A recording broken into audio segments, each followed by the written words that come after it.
Azeroth, a world of magic, war, ancient gods, dragon aspects, time travel, and at least 4 different apocalypses that somehow didn't stick. Heroes walk these lands, legends are made here, epic destinies unfold on a weekly reset. And then there's you. You are a kobold, small, furry, perpetually anxious, and completely obsessed with candles. You don't remember choosing this. You just wake up in a cave somewhere in Elwyn Forest with a candle on your head and an emotional support attachment to it that borders on religious. Your first thought is, you take my candle, you die. Your second thought is also about the candle. There is no third thought. This is your entire personality now. Around you, it's organized chaos. Other kobolds are hauling crates, digging tunnels that definitely violate structural integrity laws, and arguing over who gets the shinier rocks. One kobold is trying to eat a gemstone. Another is crying because his candle went out, and he thinks he will die now. You don't question it. This is normal. This is home. You're part of a tribe now, which in kobold terms means you share a cave system and occasionally steal from each other, but get really mad when outsiders try the same thing. You think the candle is about light? No, the candle is about status, power, legacy. Your candle is everything. It's light, it's warm, it's the only thing standing between you and complete psychological collapse in the dark. Kobolds have this thing where they're absolutely terrified of the dark. Not like a mild discomfort. We're talking full existential crisis if the candle flickers.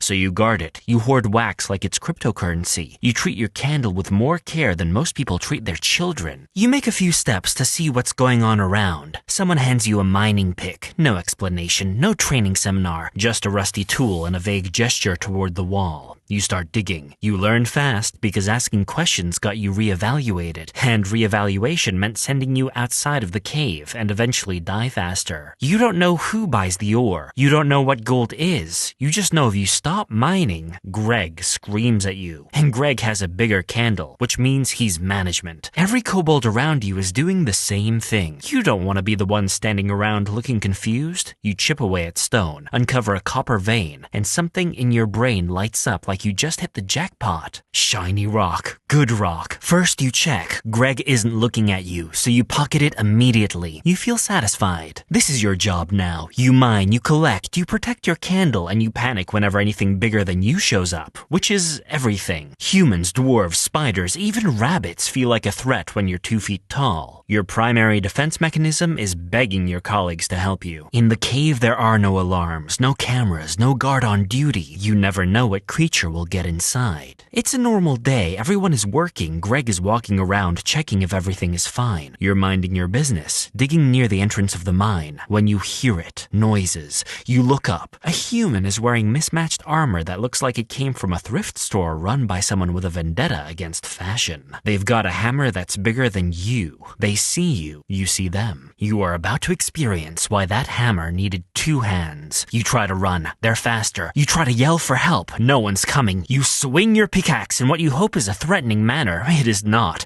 He kills you. You hit the ground. Your candle rolls away, and your last thought before everything goes dark is about the candle. Greg is already pretending he didn't see this. But death isn't the end. It's more like an inconvenience. You respawn a few minutes later in the back of the cave, candle miraculously attached to your head. You're furious. Not at dying. You're mad because the human is still out there, probably killing your cousins and stealing all the copper you spent all morning mining. So you grab your pick, march back out, and get killed again. This happens 4 more times before you realize you're not winning this fight. So you adapt. You start hanging out deeper in the caves where the adventurers are less likely to wander. You learn the patrol patterns. You figure out which tunnels are safe. You're not smart, but you're learning to survive in an environment where everything wants you dead. Then you discover something that changes everything.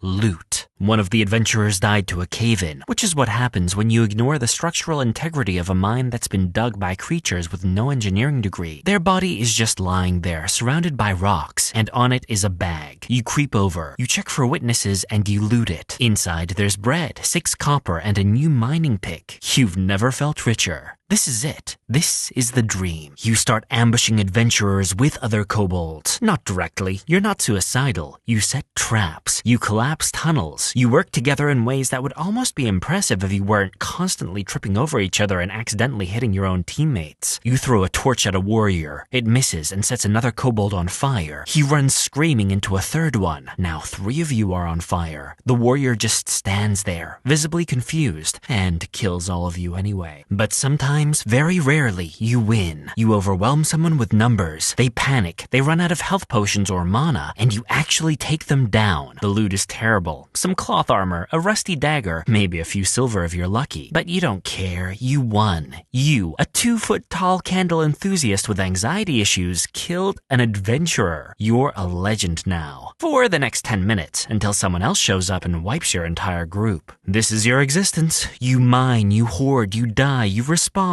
repeat. There's no grand purpose. You're not saving the world. You're just trying to keep your candle lit and maybe, if you're lucky, survive long enough to gather a pile of shiny rocks that mean absolutely nothing to anyone but you. In a time, you start noticing something very strange. The candle never runs out. Ever. No matter how long you hold it, no matter how many times you die, it's always there when you respawn. Same size, same flame. You test it. You try to put it out. It relights. You throw it. It reappears in your hand. You begin to understand that the candle isn't yours. You are the candle's. You exist to hold it. You are a mobile lighting fixture. You are cave ambiance. You are decorative aggression. But that doesn't change anything. You don't think you're weak anymore. You think you're defending something sacred. You believe the surface world wants your candle, and maybe they do, until the adventurers stop coming as often. The mine gets quieter. You wonder what is going on. So you start to venture deeper, past the areas you normally stick to, and you find something you weren't expecting. Other kobolds, way more organized than your group, following someone who's not just surviving, they're planning. This kobold is bigger, louder, and has a candle that's twice the size of yours. He reminds you of Greg, but bigger and with more influence. That's their leader. You're about to find out what happens when kobolds stop running and start building something that actually matters. This kobold's candle is bigger than your entire sense of self-worth. You're staring at it like it's the Olympic torch, and in a way, it is. The leader notices you gawking, points at the ground next to them, and you shuffle over because apparently you've been recruited. No interview, no application, just proximity and a vibe check you didn't know you were taking. This isn't a random group of kobolds tripping over rocks anymore. This is a warren, an actual organized settlement carved deep into the mountain. And it's way more put together than anything you've seen. There are designated mining zones, storage rooms for candles, and a kobold whose entire job is yelling at people who steal. You don't know their title, so you respect their commitment. The leader's name is Snagglefang, which sounds made up, but also extremely accurate. They've got plans, real plans, not just survive and hoard shiny things plans, but expand the warren, secure more tunnels, maybe even take over an entire section of the mine. You're listening, nodding along, pretending you understand strategy when really you're just thinking about how much wax that big candle must take. Then Snagglefang says something that you can't believe. We're going to start fighting back. Not running, not hiding, actually fighting, taking territory. You glance around. Half these kobolds can't walk in a straight line without bumping into each other. One of them is currently stuck in a basket, but the boss isn't joking. The plan starts small. You're assigned to a mining crew, but this time there's a purpose. You're not just digging for copper. You're digging for traps, pitfalls, collapsing tunnels, false paths that lead adventurers into dead ends